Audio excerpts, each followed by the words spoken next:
G'day boys, welcome back to Frostbite's G.I. Joe Repro.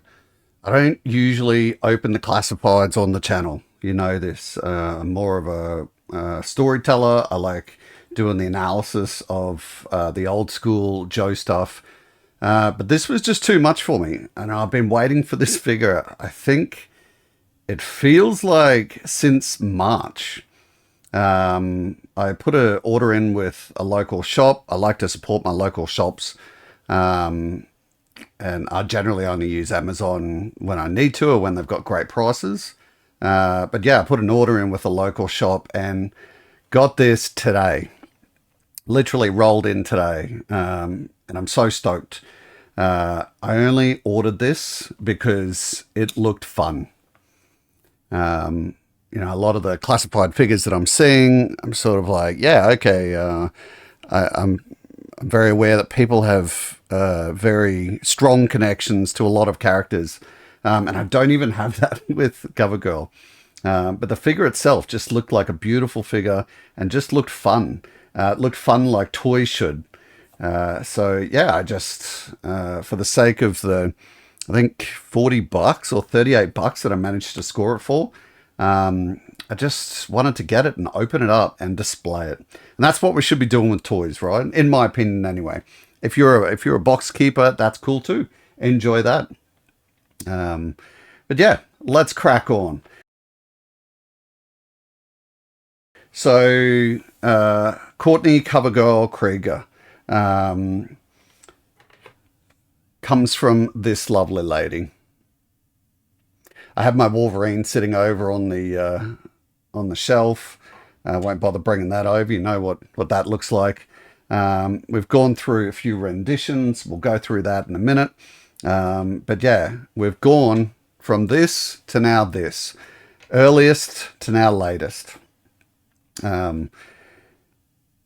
This is the retro version. We all know that. It's typically, from what I've seen, and I'll start out by saying I'm not a classified expert, and I do not say that I'm a classified expert.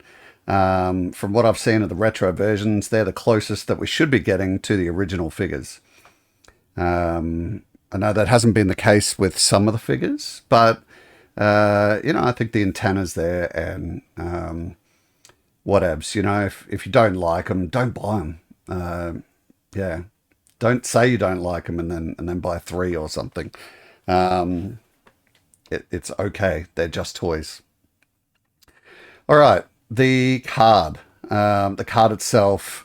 There was a lot of backlash, I know, with the Flint character that was, you know, part of this line. It's the whole AI art thing. You know, in a lot of cases, AI is great. I love playing with it. It's fascinating to me. I know it's not everyone's cup of tea, and that's okay. We can all like different things.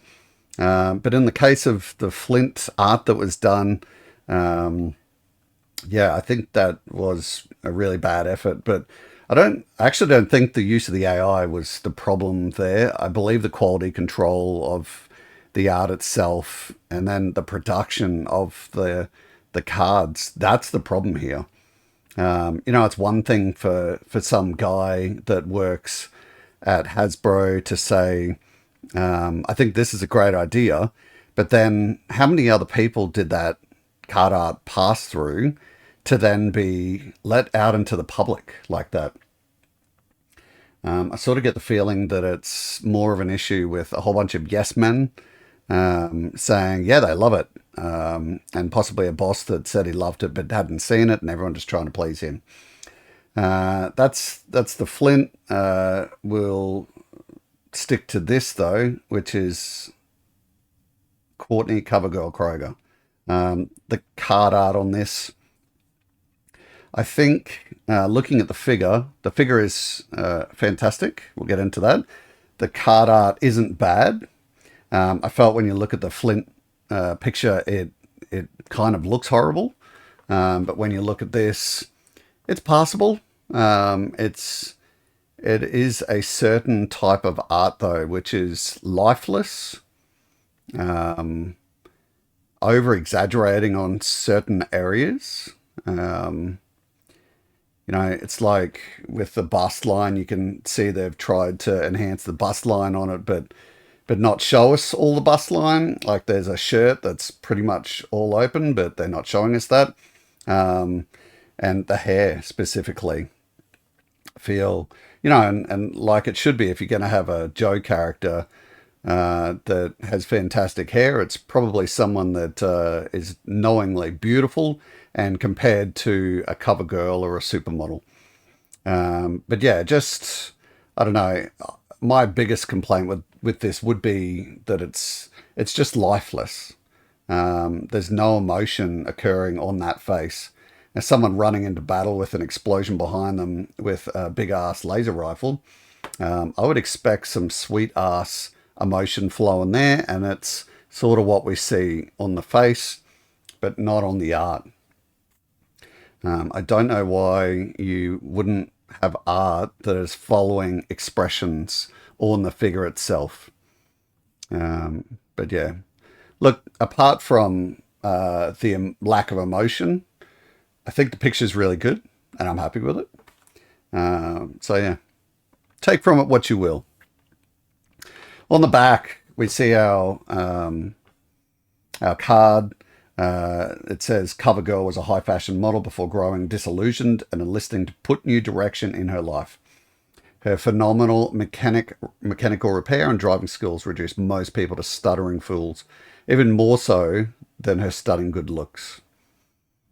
Yeah, the role as the armored fighting vehicle driver, primary specialty is armor, secondary specialty is AFV mechanics, and birthplace is in Illinois.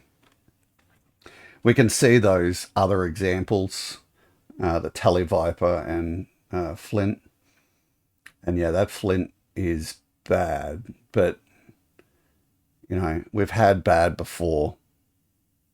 And I don't know, most of us moved past it. It's okay. It shouldn't upset you. I sort of, I like to be a little bit more loose about these types of things. I sort of feel like if this kind of thing is really driving you to anger or irritation, maybe it's time to put the toys down.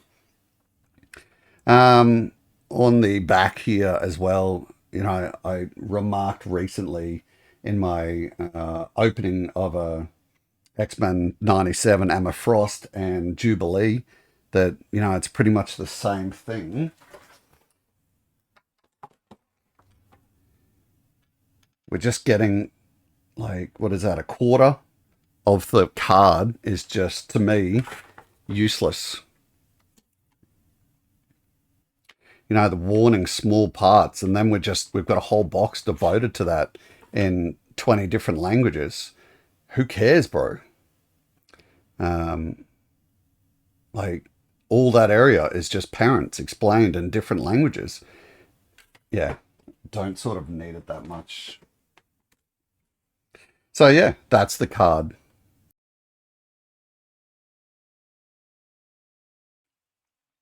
All right, now on to the most important part, which is the actual opening, the releasing the toys from the packaging.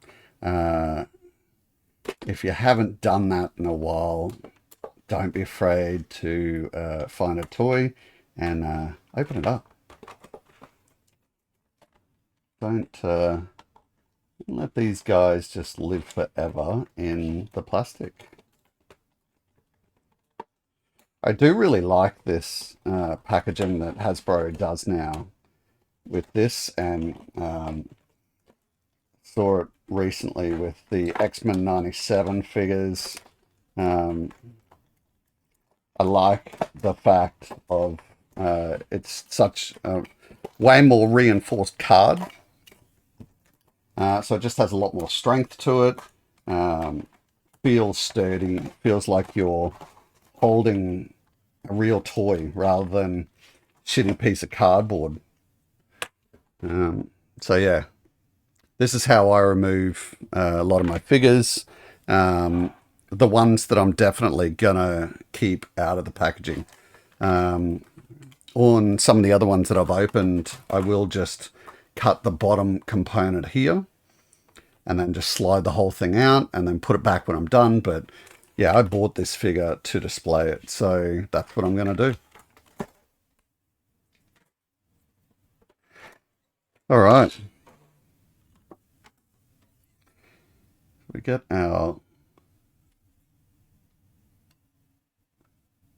little stand. Still doesn't have names on them, but the stands themselves are nice. I actually make something like this. So it's good to see how Hasbro is doing it.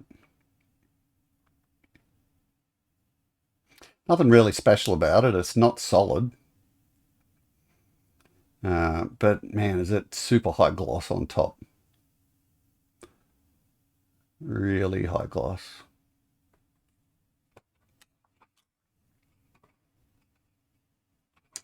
All right. We get our usual don't stick the figure in your mouth and choke on it piece of paper. Thank you, Hasbro.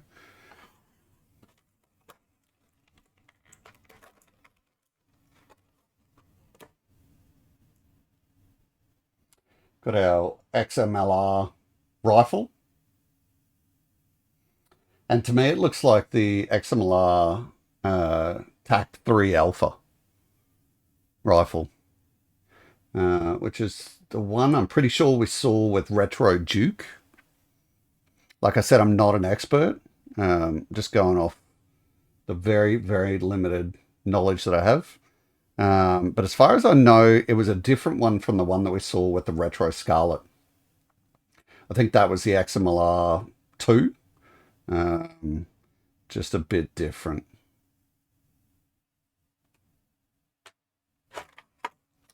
Okay, next up. Get that sticky tape off. Next up, see the standard classified sidearm. You do see it across a couple of the classified figures. I don't know, but I don't know who uses this.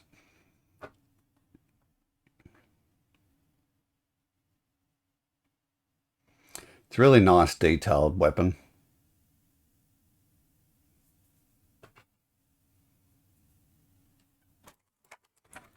Right. Next up.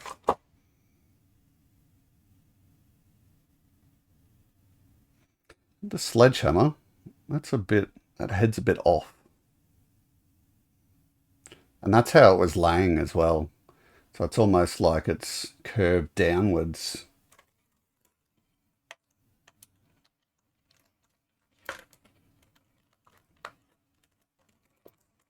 It's a bit odd.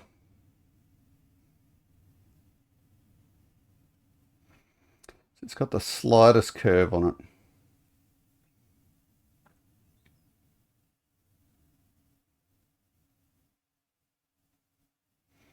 So I don't think we've seen this before. I certainly can't remember it. It really reminds me of Toll Booth from the original line. I'm pretty sure that's what he had, was the gigantic sledgehammer. And then lastly, a wrench. It's come out a little bit curved. That's okay. Now this is a reuse from the first CoverGirl, first classified CoverGirl. It's just been sort of done in a different color. The original one was a pure black. So they've just put on a blue look onto this one. Looks great. Like, I love the color on it, but I don't understand the color.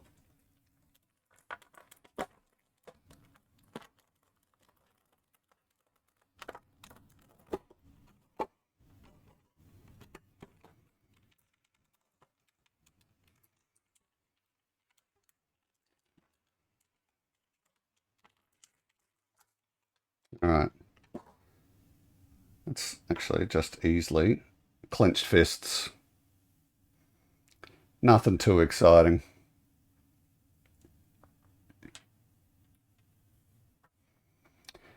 Right.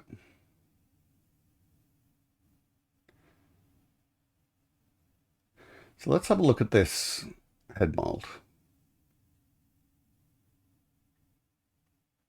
On the hat, we've got the Pitts Garage written there with a little screaming tire next to the Pitts.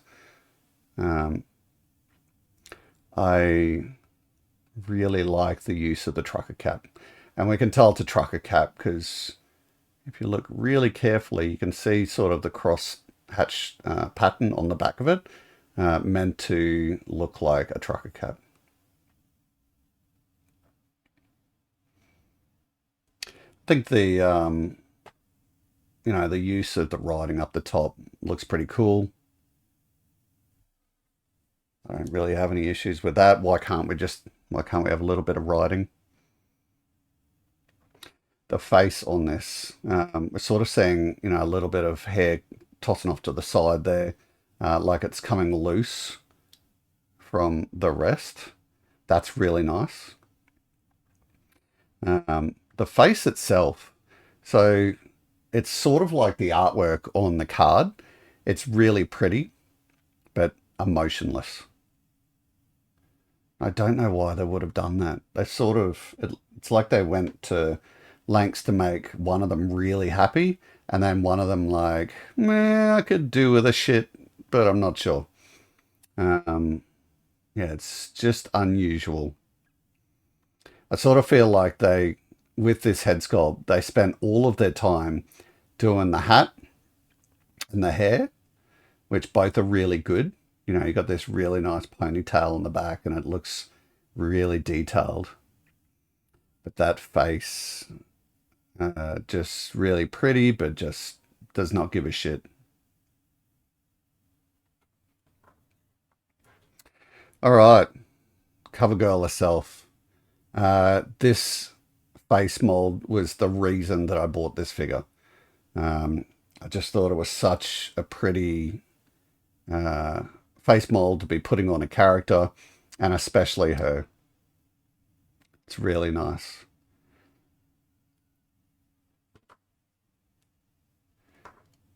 Wondering why that hair is coming off. That's really odd. It's not like we're putting a cap. If you could take this cap off and put it onto her, I could understand. But that is not going to come off. It's really odd. But yeah, the face sculpt, really, really love it. I'm really impressed with it. Well, I can show you what's under the cap now. I can only imagine it's so you could try and put, I don't know, some small backpack or something onto there. But yeah, I don't need that. Cap that back on. I might even super glue that on maybe. This jacket, it's more of a harder plastic, and you can see it sort of like her arms are in it rather than it being connected to the outer. So we're just getting the look of her having a jacket. That's cool. Underneath, sort of got her shirt, and it's probably the first time I've seen it that they're trying to show cleavage with the character. What did they do in the original? See, it's a difference. Like they're showing cleavage here, but this is more pronounced. But seemingly, unless my light's off, just on one side. It's like like her right boob is coming out a little bit. Which cool, like you're doing different from the original. So yeah, whatevs. The belt is a really nice touch. It's movable by itself. And then obviously on the side here is where we can put our sidearm, and it's coming in from the back, which is a nice touch there. Let's get a bit of light on that.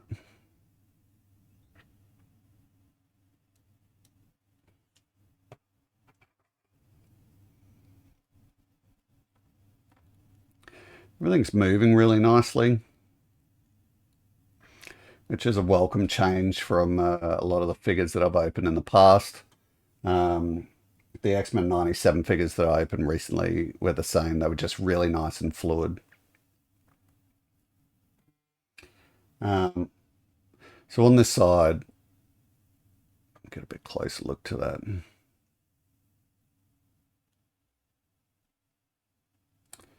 So it's got her name, Kroger. I believe that says armor. And then E4, which is the rank. Been out for a little while now, but I believe E4 was a corporal in our Australian military. And on this other side, we've got AFV there, and like little patch. The belt does have the space on the back to, like the original, get that wrench in there.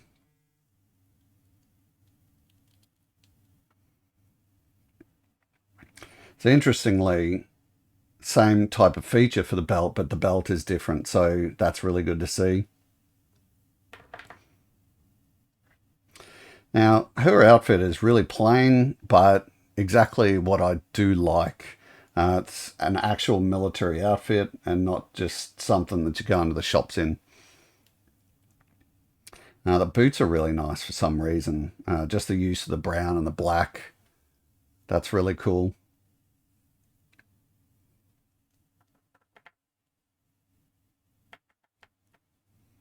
It's really, it's a stunning figure, but it's only because of the face mold to me. Everything else, like if you take away the face mold, it's an okay figure. It's that face with the long hair that really makes this figure, in my opinion.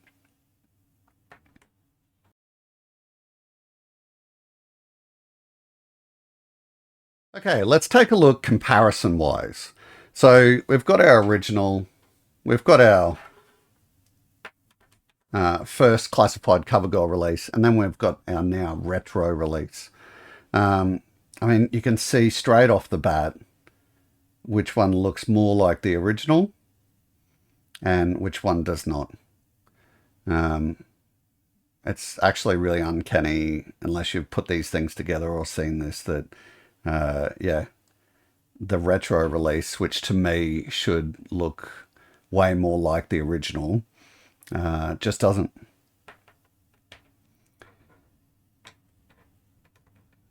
Instead, we have this one, which was stunningly close. Even down to the side,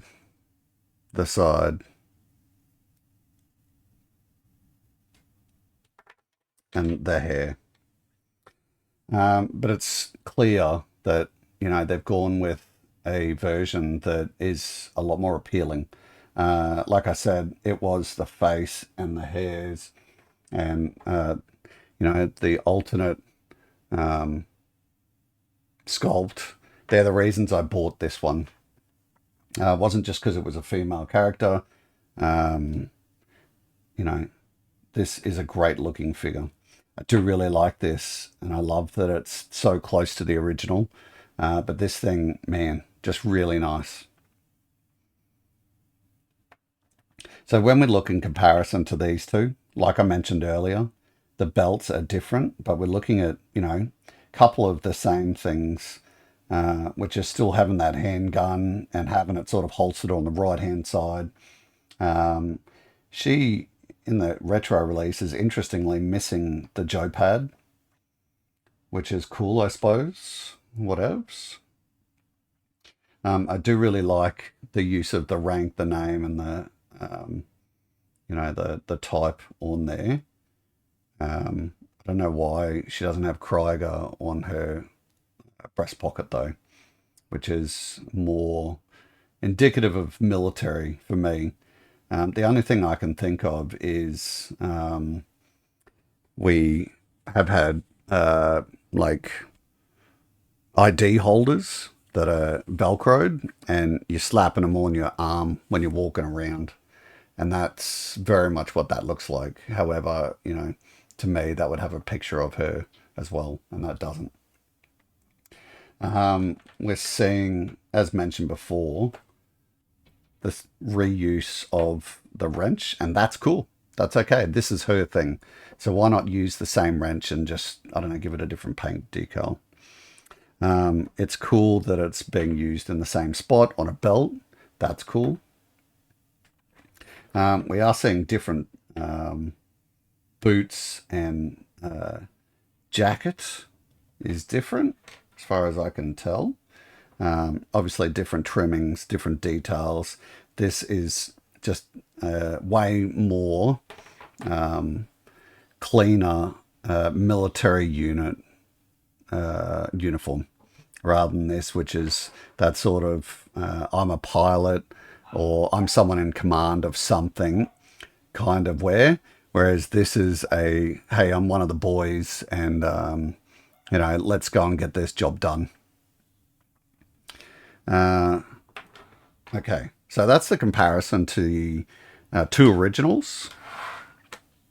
Now let's check her out next to some other Marvel figures. And I had these on my desk anyway, so I wanted to sort of draw a little bit of attention to them. You know, these are figures that we are getting from Hasbro. So you know, sort of checking out the Marvel female form. This is what we're sort of getting at the moment. I'm quite happy with the female characters we are getting from Hasbro. Um, you know, what's sort of wrong with them? I was really happy opening my Jubilee and opening my White Queen.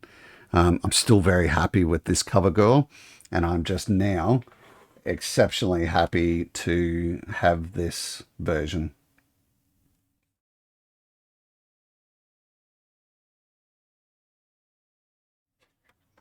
So just to run through the accessories now, let's just take a look.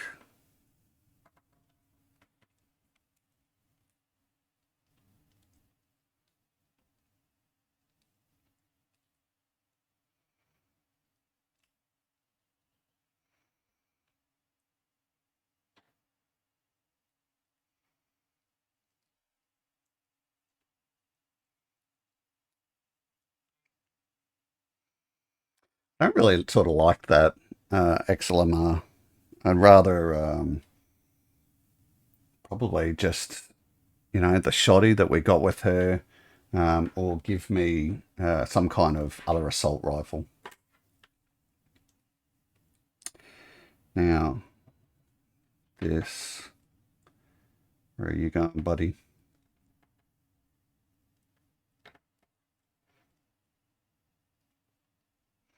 So that went in a lot easier than I thought.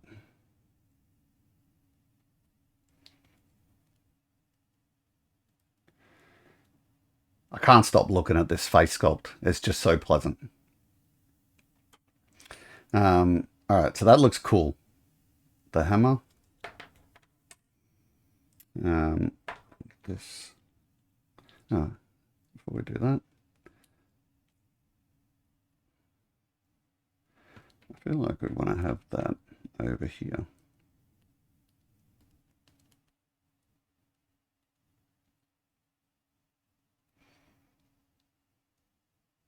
That hair, mate.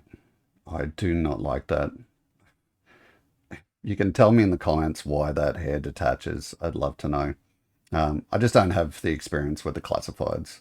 So I can only assume that there is some really obvious reason that that hair detaches. Sure. So there we can see these trigger fingers.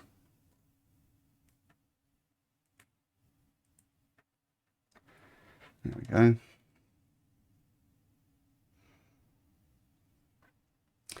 and the wrench.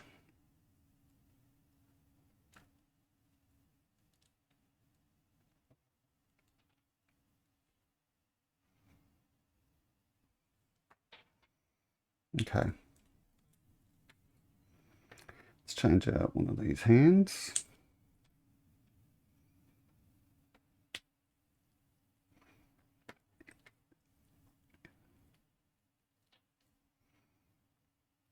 It's really small hands for some reason.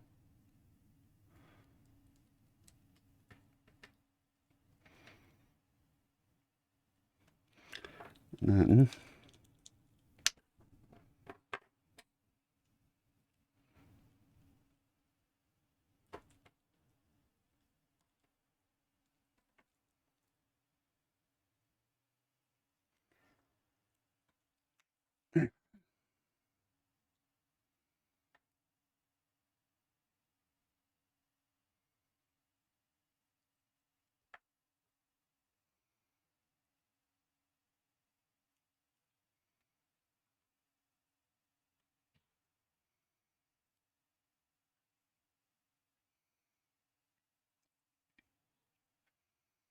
just wish there was more emotion in this face. That's all. Not not angry, just a little bit disappointed. Just a little bit. Overall, it's a beautiful figure.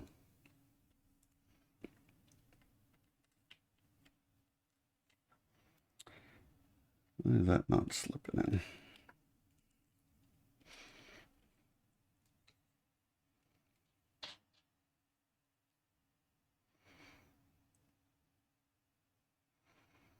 Yeah, this is great. This is it's going to be great to display.